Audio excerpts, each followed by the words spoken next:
Great. Well, welcome everyone to the Urban League Legislative Action Day. We're so excited that you are here. My name's Jennifer Parrish Taylor. My pronouns are she, her, hers. I'm the Director of Advocacy and Public Policy. We'll have folks join us throughout today, and we're super excited that you're here. So if we could go to the next slide, please.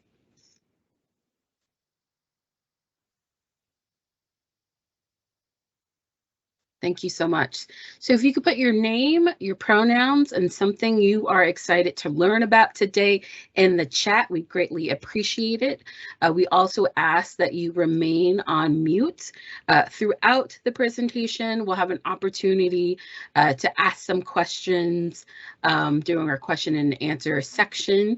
But before we get started, again, if you can put your name, your pronouns, and something you're excited to learn about today.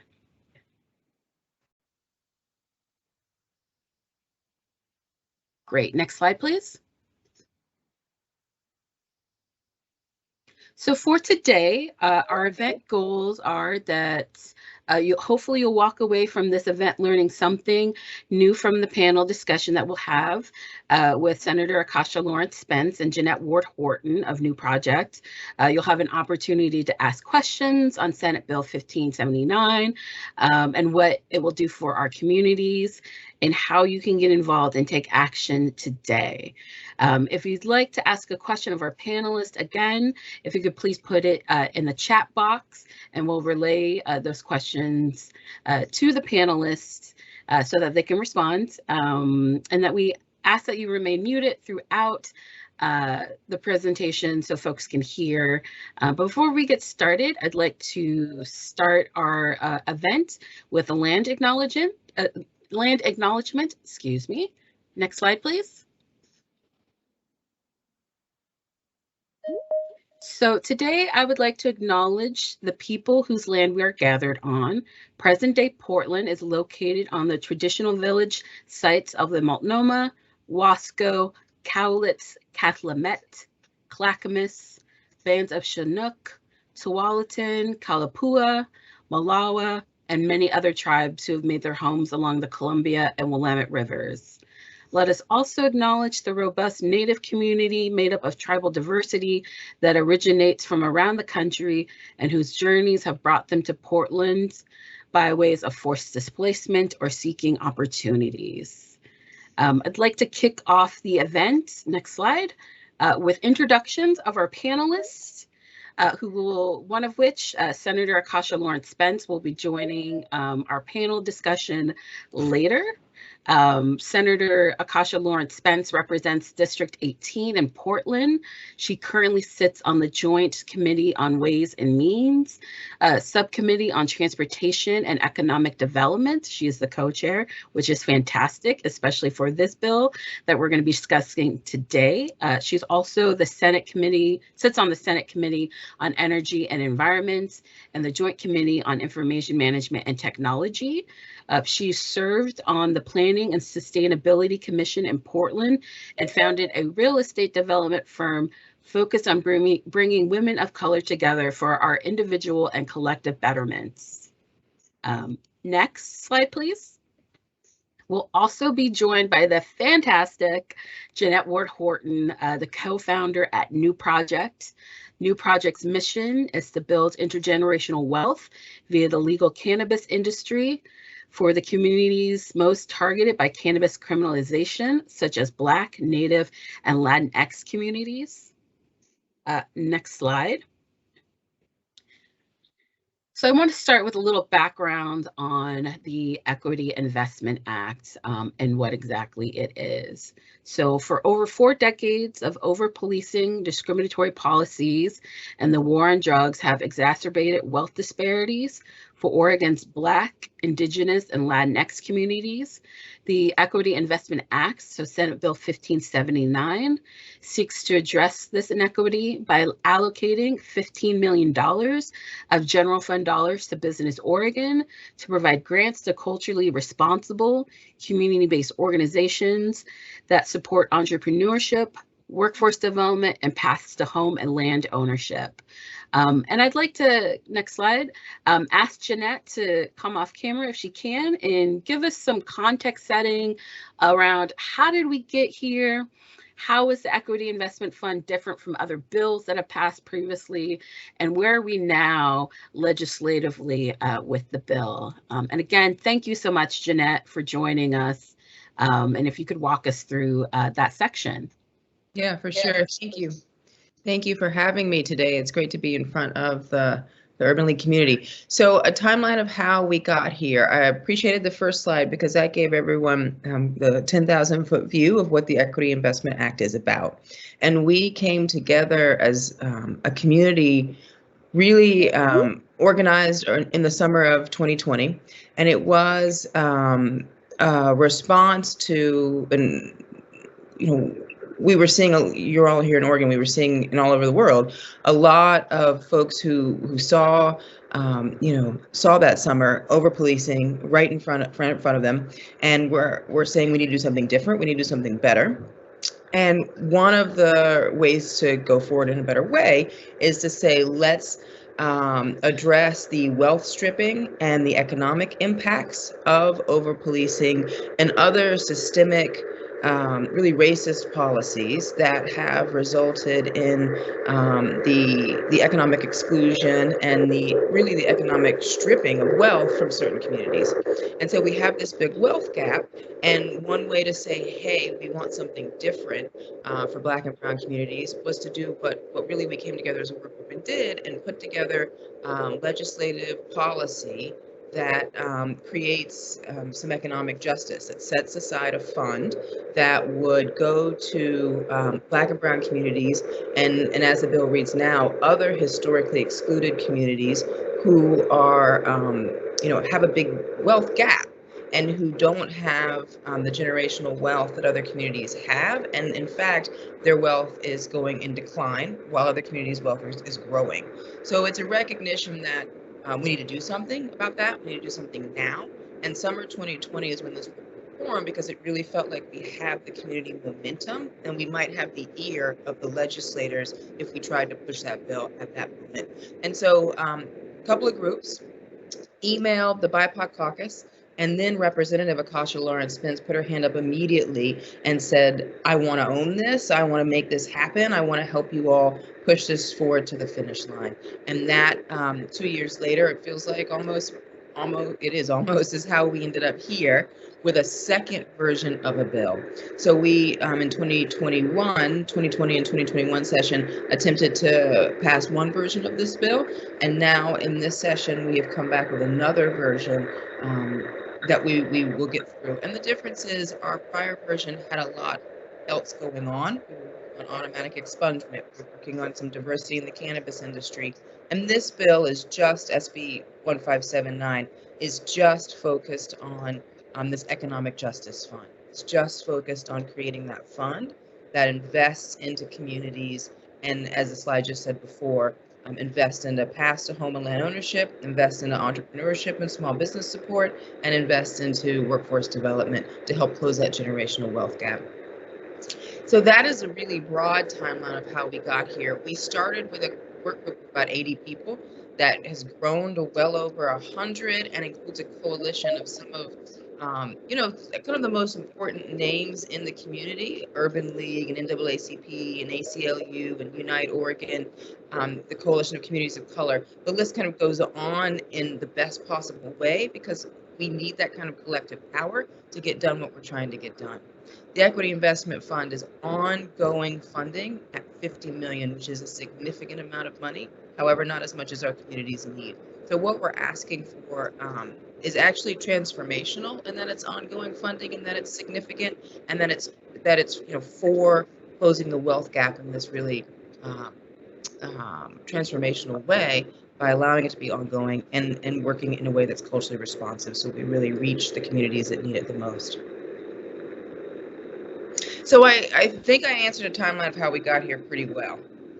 You did. And just so folks know kind of where we're at in the short session legislatively, the bill is currently scheduled for a work session in the Joint Ways and Means subcommittee, which luckily Senator Akasha Lawrence Spence co-chairs.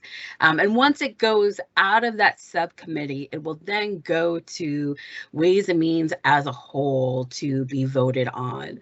And that's really what's going to be key, is that we need to get this bill without amendments, hopefully, because we really are committed to seeing that $50 million is included in this fund for our communities and isn't reduced.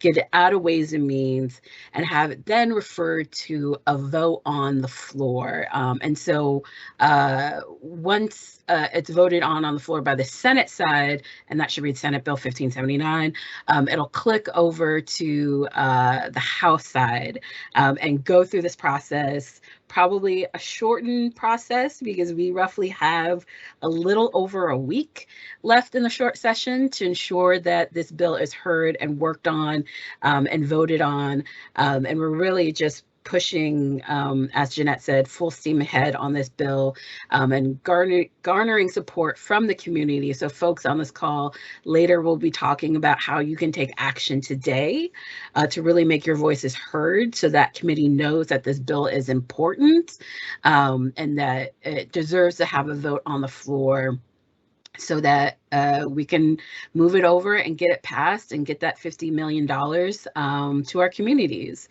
And so I'm also just building a little time in because we were waiting Senator Akasha Lawrence Spence to join us. She is currently on the floor hearing a bill and should be joining us shortly to speak to and be a part of the panel discussion that we're having. But until she gets here, let's just start that conversation. And so next slide, please. And so the question, Jeanette, that I have for you that, given the background that you have and the work that you've been doing in community is, the cannabis industry is rapidly growing and fueling tax revenues across Oregon. What do we know about the population who is financially benefiting from this industry, and how does this connect to the equity investment funds? That's a great question. So I mentioned we started this bill last year, and it included some other things. And those other things connect to the cannabis industry in that bill, but there was a reason for that. And I'm going to do some national context setting. So across the U.S., it's become more of a trend when states pass cannabis legalization, whether rec legalization or medical legalization, they're doing that. And they're creating an equity investment fund, maybe not with that name, but with the very similar purposes as what I just described for our fund, really about economic justice and reparations. Repair, Reinvest, Renew was the name of the Illinois fund. And it sets aside a portion of cannabis taxes for economic justice, for the communities most harmed by the war on drugs. That's exactly how it was phrased when New York passed this passed legislation to legalize and created a fund. They phrased it just like that, for the communities most harmed by the war on drugs. And data shows us that, at least in Oregon, is Black, Indigenous, and Latinx communities. Data also shows us across the US, that's Black communities. And so states and activists and the community have been successful in saying, hey states, you've got new tax dollars via a plant that when it was illegal, you stripped wealth from the Black community because cannabis was such an insidious part of the war on drugs and over policing and the ways in which we now have proof that it really was racially motivated, this war on drugs, and the ways in which it stripped wealth and opportunity from Black families. So we've got really clear data points that connect that, and the strength of that story has allowed activists to say, when you legalize cannabis, you have to do this economic justice work. You have to start doing this reparative justice work, and you have the new tax dollars, the new money that's not yet claimed, in order to make that right decision now. We were going back after the fact last year. We were saying, this is happening. States and activists are showing us success. Let's do this, but let's do it after the fact. Nobody's been successful at that yet. And we were not last year. This year we came back and said, because the economic justice part of this program was the most pressing, the most important. We know the margins our communities are at, and we know these impacts aren't stopping with the rising cost of goods, and and for filling up your pantry, and the lingering impacts of COVID, and just everything. So we know we need this economic justice fund now, not later. And so when we made the bill smaller so that it would pass more easily, that was some of the feedback we got last year. Bill was too big, you're doing too much. We stripped it down just to this economic justice fund.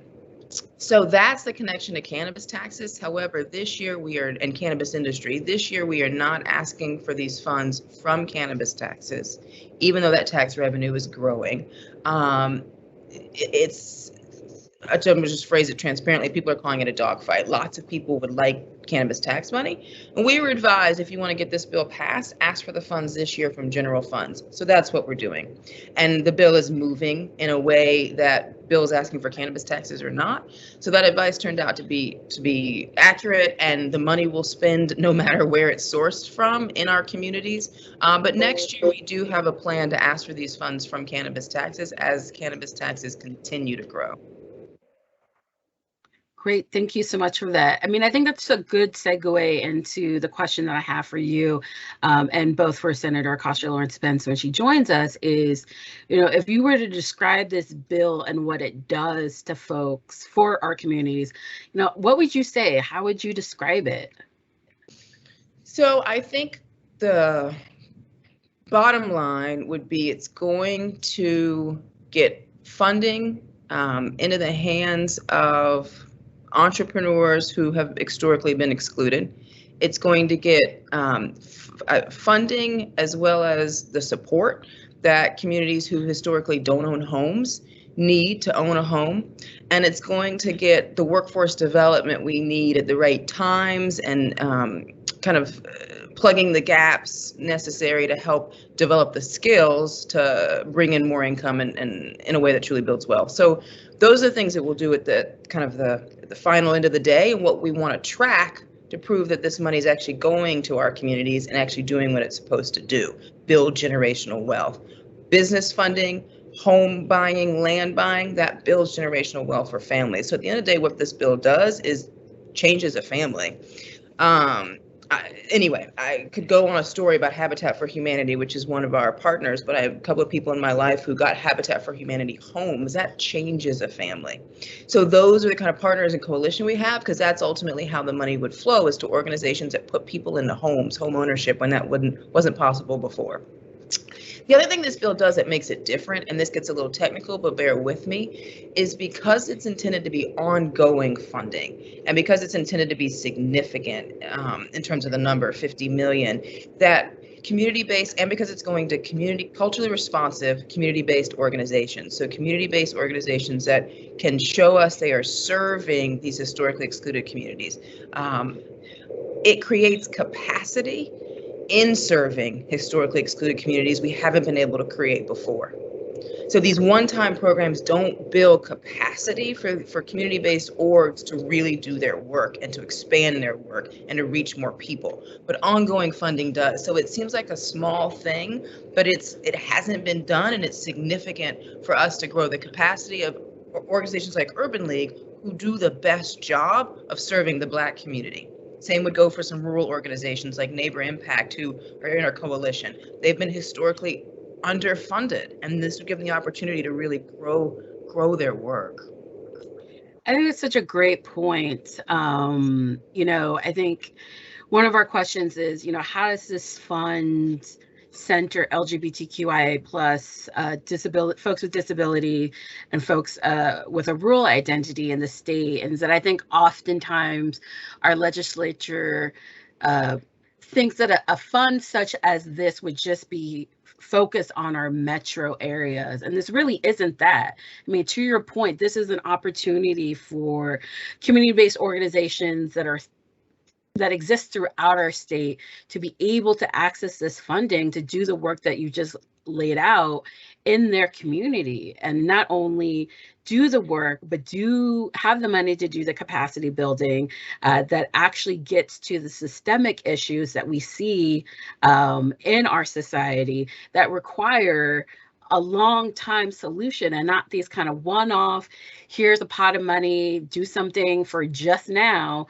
versus, hey, let's actually broaden up the scope, widen the lens to say, what's really the root cause of why we're experiencing houselessness in our communities, why we're experiencing joblessness in our communities. Why is it that folks that look like you and I aren't creating the same types of wealth building that our white counterparts are? And like, how can we fix that issue and what's required? And so with this fund, in my opinion, having a pot of money, having $50 million available are the seeds for that. And not only does this fund establish $50 million, but to the first question, like, what's the structure of the fund and how is this setting us up for public-private partnerships? Well, this is an opportunity to say, okay, the state is committing $50 million.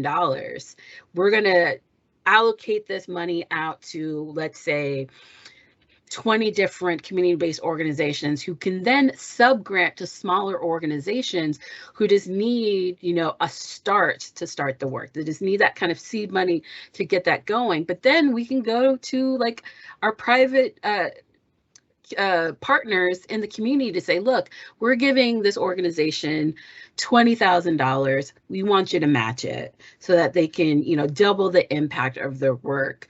Could you speak a little to that and like how you see that manifesting in the fund that we've outlaid so far? Yeah, and I'd love to answer that question by rewinding folks back to something you said that, I'd circle it if like this was a written transcript, because it was so well said in terms of the other thing the Equity Investment Fund does.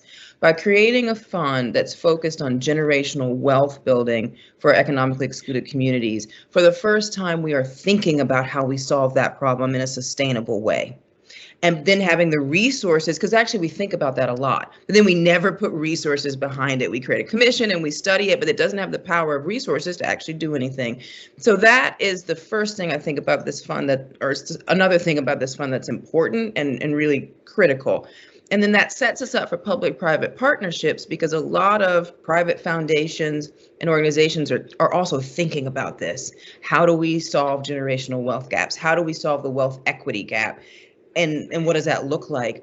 And so for a state to have kind of a central place where people are thinking about this and where a fund of money is dedicated to this, it naturally there's more power as more dollars come there and as more thinking comes there. These private partnerships bring private organizations who are thinking about this, who are working on this. And so the bill itself is technically written that the fund could accept private contributions, and we could really kind of grow and create a center of excellence, if you will, on solving a problem and addressing a problem that today isn't being thought about in that holistic way. Absolutely. I think you bring up such a great point that I think oftentimes we don't think about these systemic issues in an intersectional way, meaning, folks show up with multiple identities in any given space. And like, for example, we could have someone come to the Urban League and say, I need emergency rental assistance help. Can you help us? And we do, but we also look at, okay, what are the underlying causes that lead to that person needing that assistance? Is it that they need a better paying job? Okay, well, what are the things that we can do to help them bulk up their skills so that they're a more attractive candidate, can get a higher paying job? And I feel like this fund really speaks to the intersectional nature in which folks experience or like don't have access to wealth building opportunities. And I think it really is, in my opinion, at least what I've seen so far, one of the kind of first steps to kind of do this work in an intersectional way. And I think really could be a model of how we think about these issues moving forward and think about solutions that, to your point, provide sustainable changes that have a deep and broad impact in our communities. My personal story is that I'm fortunate to be a homeowner, but the only way I became a homeowner was through the passing of my mother, who was smart enough to have a pension, had her own home through hard work. And at the time, I was drowning in student debt. And so there was no way I could see being a homeowner. And so my situation is an outlier, but it also shouldn't have to be the situation of other folks that we have to hope that someone leaves us money so that we can buy a home, or hope that, you know, we have access to capital in some form or fashion. And this fund really speaks to that, to say, guess what? You don't have to hope. Here's an opportunity that you can get access to monies that help you and your family move forward. And I know in the public testimony that we gave on this bill, we really spoke about it being kind of like that first brick in financial independence and wealth building. And that's to say that there's going to be a lot of other things that are going to happen for folks to be successful, but this is a really big first step, and a key one. And so we hope that folks are as jazzed and excited about this bill as I am, as the Urban League is, and we'll take action, and we'll speak to that later. But I wanted to just give you some space, Jeanette, if there were any other thoughts that you had about what we've spoken to so far. I think I would just, I love you sharing that story, because I would invite everyone to think of their own scenario, or a scenario of someone they know where generational wealth made the difference. So that home ownership, the home your mother owned that was able to be passed to you at a time when you were drowning in student debt, that's how generational wealth works. It kept that student debt from tipping you over the edge into a place where might you have been, but you've got this home, you've got this asset. And if your family owns a small business, even if it doesn't end up being the most successful small business, there's an asset in the business, and the business assets, and the building it's in, and all kinds of this. This is where generational wealth, and it goes kind of almost unseen, creates this economic foundation for people that grows. That when you have generational wealth, and that's what we see in the data, those communities continue to build their wealth. And when you don't have generational wealth, you just continue to lose money. So we want to flip that. We want to change that. And this fund does that, almost kind of dollar by dollar. Absolutely. So I just got notice that Senator Kasha Lawrence Spence is on her way. She was indeed on the floor. So we're going to buy her a little bit more time, because she has the way she frames this issue is so powerful, and she has such a great personal story that I want folks who are here today to hear that. So we'll continue our conversation. I think there's a great question that's been asked by John Vanderzee, and I'll read it out so folks can see it, or hear it rather. And then we'll jump into more questions when we open it up. So I want folks to start thinking now, like what you've heard, what you think could be some personal impacts for you, and like what questions you might have. And so the question is, or at least the comment is, I'm not as familiar with the general fund allocation process, but do you have any sense for whether there is a risk the 50 million would be pulled from any existing equity focused programs, or will it require a new source of annual funding, for example, taxes? Just hoping to get a sense of opportunity costs. Thanks. I think that's a great question. Here's a question from John. Correct. Because I just want to say, John, you do understand how it works. That was clearly a question of someone who gets it, at least enough to ask an informed question. So great question. This year, because we are in an up budget year, there's like some federal funding dollars that have come down. I do not think and do not believe, and feel pretty certain, that we are not taking these funds from other equity programs, right? That bait and switch, I've seen it. I've been in the middle of it. So that is not what we believe is happening for this year. And then the rest of your question was really good. We will have to get this money from an identified tax source in order to make it ongoing. So that nuance that you're kind of asking about is absolutely right, which is why next year we have to come back and ask for these funds to truly be ongoing from cannabis taxes. That's where we believe it will make sense. As those taxes keep growing in terms of what they're bringing the state, we think that's where the opportunity lies, and where there's a nexus between the work that cannabis taxes do today. So if you don't know, the majority of cannabis taxes go this year. For the first time, the majority go to drug treatment and recovering as a result of Measure 110.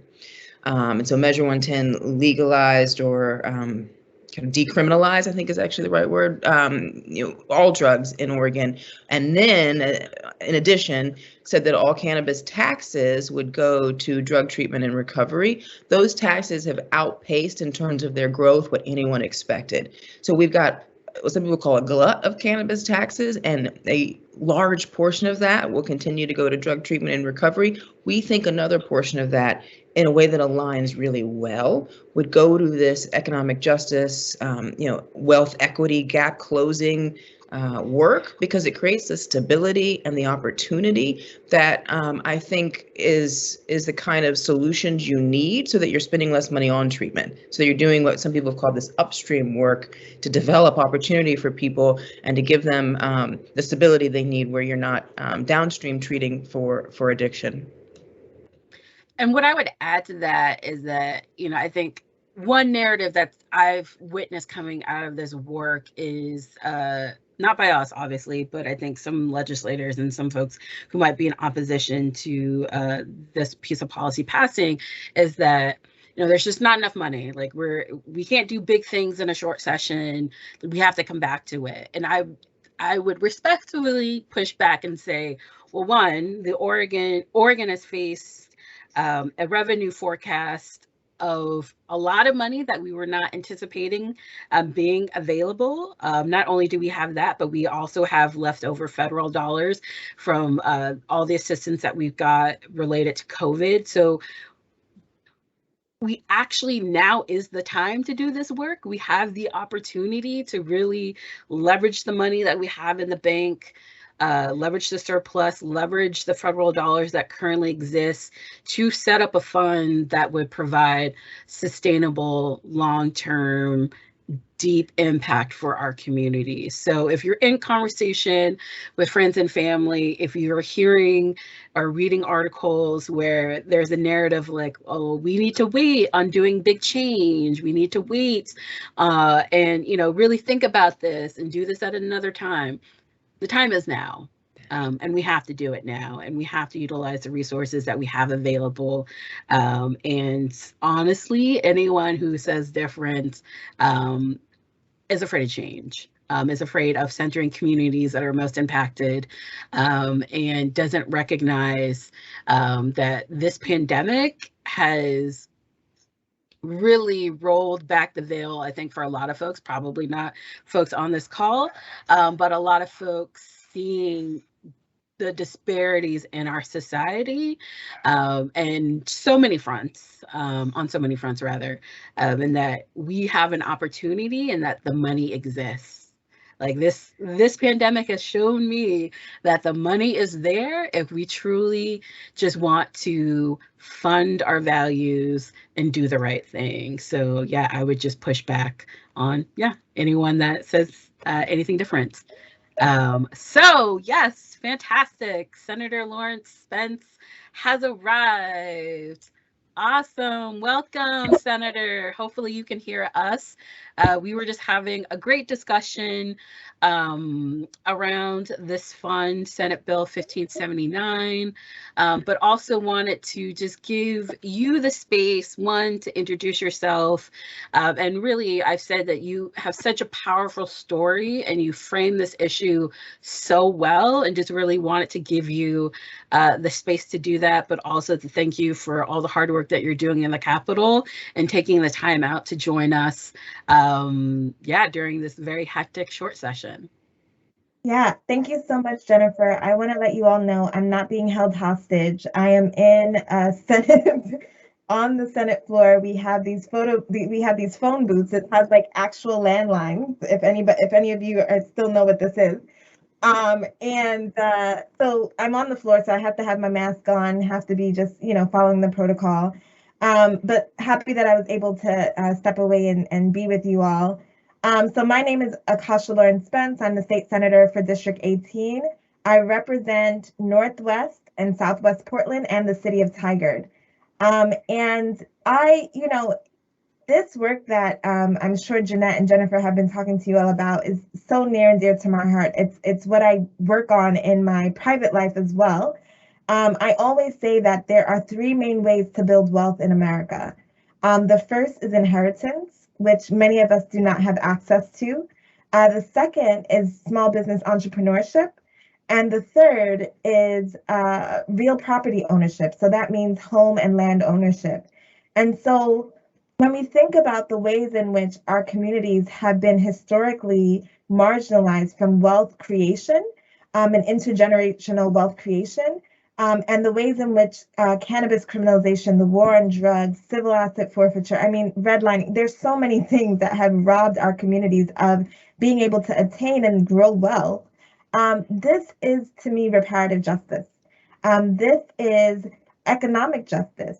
This is about providing communities with the tools to be self-sufficient, to enable them to stand on their own 2 feet. One of the things that I had to testify in a Senate committee this morning, and one of the things that we know when we talk about small business, especially small business in your own community, those small businesses hire people who look like you, right?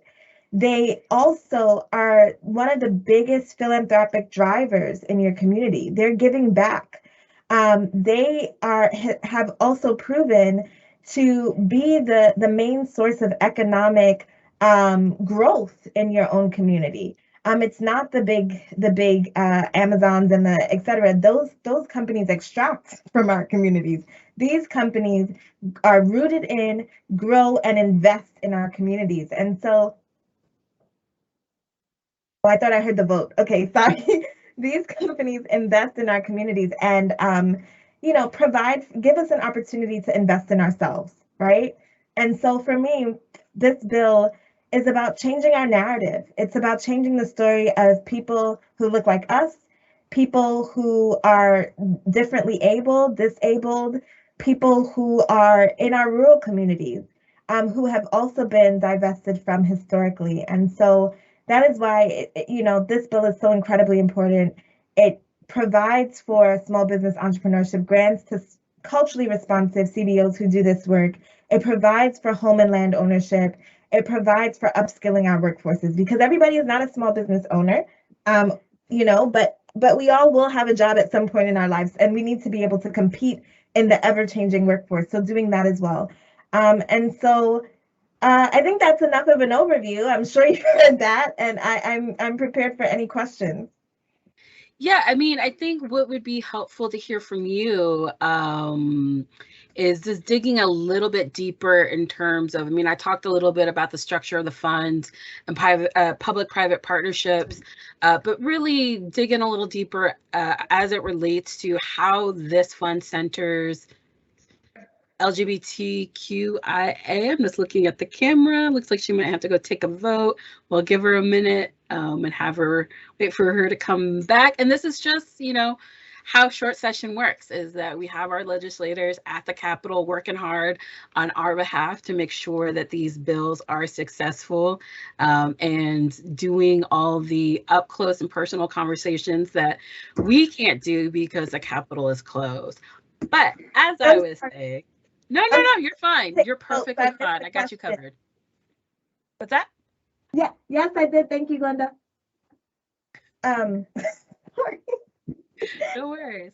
Well, I'm sorry, I missed the question.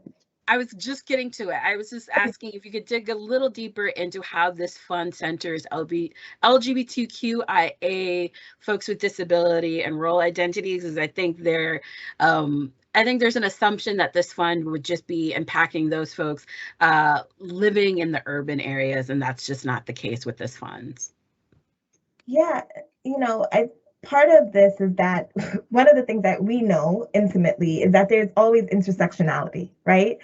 So you can be, in the LGBTQ2 SIA plus community and be living in a rural community and be a Black person or Indigenous person or Latinx person.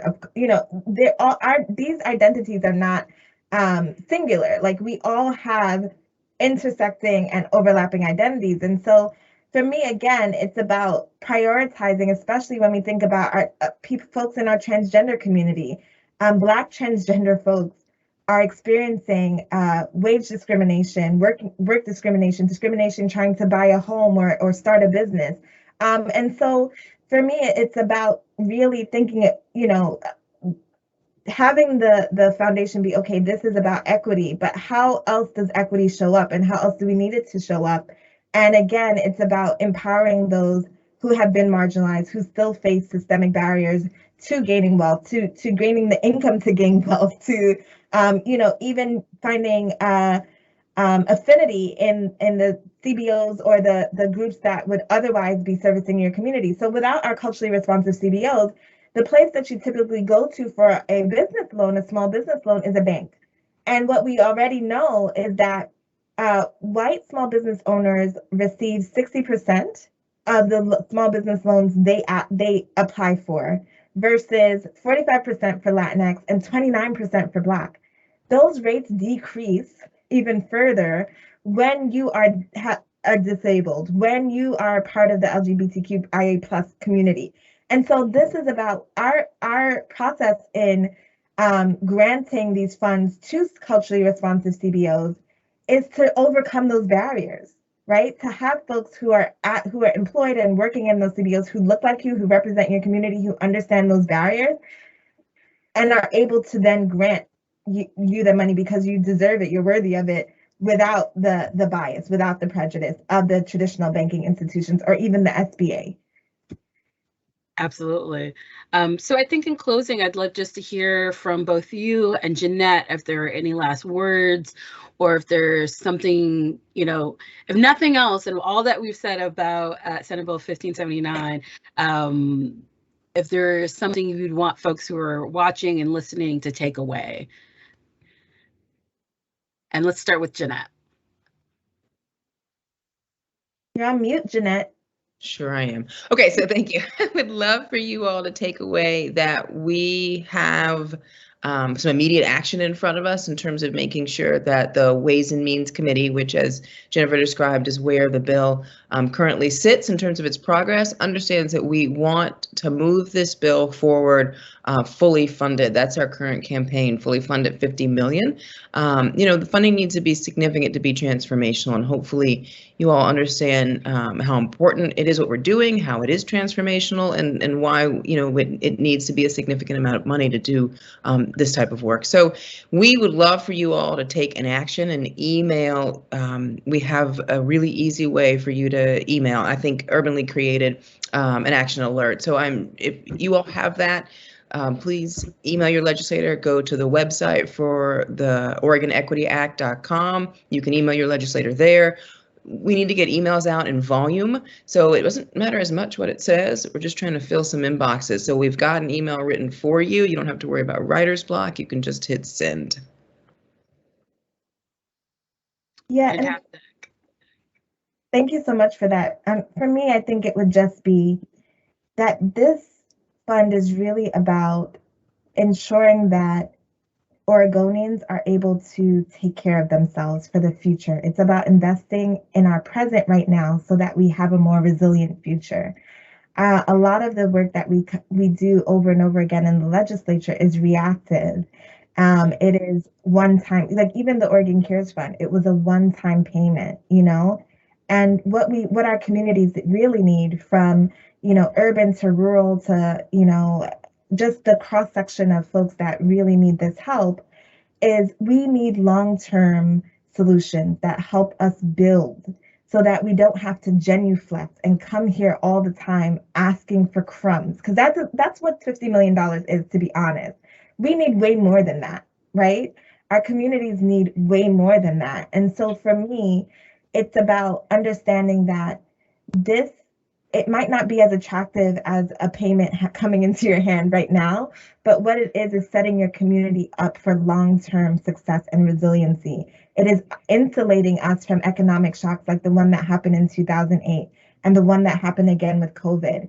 This is what we need to be resilient. This is what we need to stand on our own 2 feet. This is what we need to achieve the very elusive American dream. And so I am just grateful for your partnership in this work, and that, you know, it does take all of us to get this passed. Like, I'm in the building doing the work, but again, please, you know, take Jeanette up on writing the letters, talking to your legislators, going to these lobby days, and letting them know that this is a chief priority for your community and for our entire state. So that's it for me, but I'm sure that you all are right there with me. I see a lot of nodding and smiling and yes. So I'm just excited for us to be able to come back at the end of session and share how this is going to continue to impact our communities for the long term. Well, thank you so much, both of you, for your time. I think we've had a really good kind of opening of the dialogue to get folks started, get them introed into like, what even is this bill? How will it impact our communities? I do want to just hold space for folks who may have questions in the chat. That we can ask. So far, we've had one great question, but if there's more, please feel free to put them in the chat. But if not, I think if you're like me, I'm like, what can I do? Like, I'm an agitator. I just like, what can I do to stir up the pot? And so, you know, we can pivot to how you can do exactly just that. And then if there are questions, obviously put them in the chat and we will get to them. But with that, I will turn to Kristen Black, who is a policy analyst here with the Urban League of Portland, to walk us through how you can take action on this very important piece of legislation. Thank you, Jennifer. So now that we've gotten a lot of helpful information, you may be wondering, what are the next steps? So one of the biggest things that you can do to move bills that impact you and your community is showing support. So as Jeanette said, you know, we want to make sure that this bill passes fully funded, that we don't shortchange ourselves and our future by cutting down now. So you can do this by by knowing the key bills that are impacting your community and reaching out to your representatives. So let's go ahead and select this link. All right, so it looks like it's up. So here you're going to see a list of the legislative bills that our organization has an eye on. As you can see, it's close to 20 different bills that we're watching and managing as it goes through the legislative process. So at the very bottom, there is a portion where you can take action. So you select the bill you're interested in to learn more. And if you want to take action on this bill, you select that button.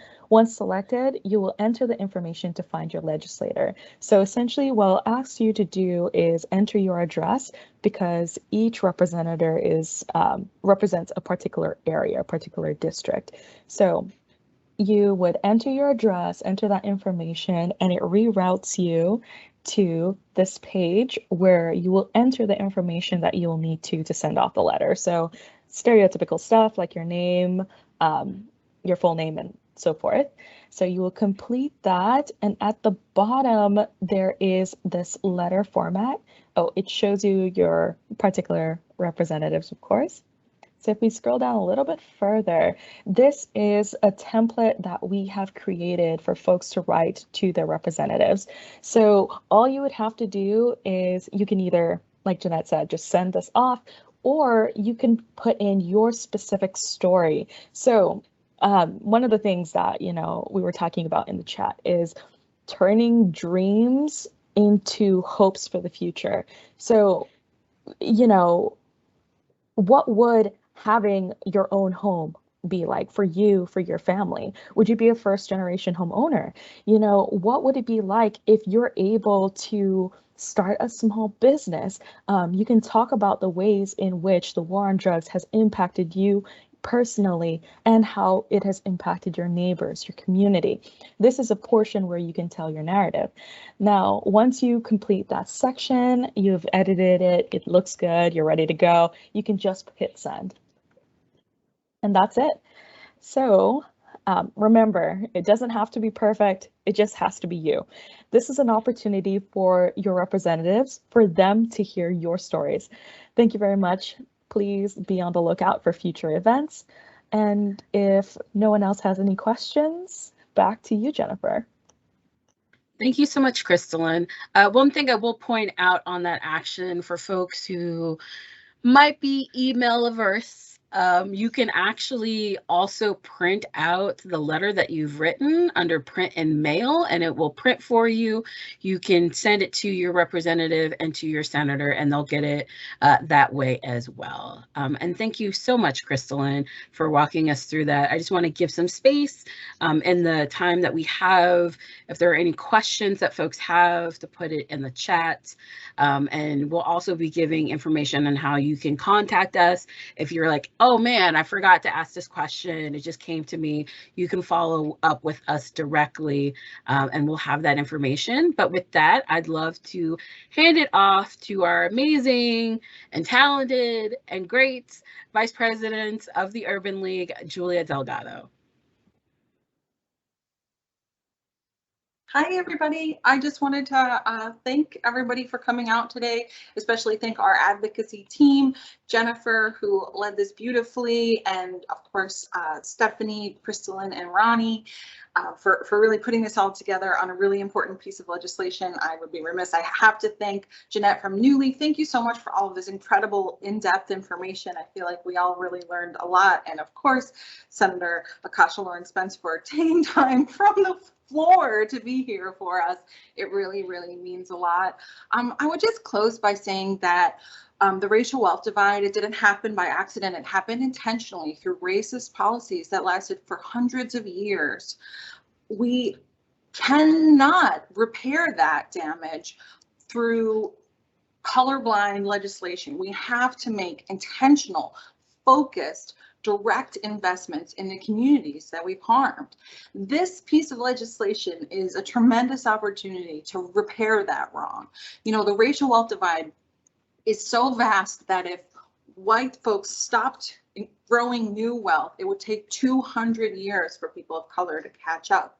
It's intentional. It's a function of the way that society was set up. And while certainly there are some ways to erode it slowly over time, this is a focused, informed, quality written piece of legislation that will absolutely diminish the racial wealth divide in Oregon. This is a tremendous opportunity, and we would really urge anybody who would support our community to support this piece of legislation and to let your legislators know.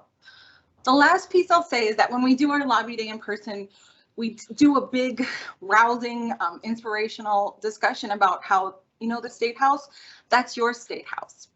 And in the virtual space, I guess I just want to say the same is true, that the government works for you. And when it starts to feel like they don't, that's when you really need to fight and make your voice heard and show up and demand justice and demand, you know, what you need at the end of the day. So we've tried to make that as easy as possible for this piece of legislation. We really encourage you to jump in and fill it out.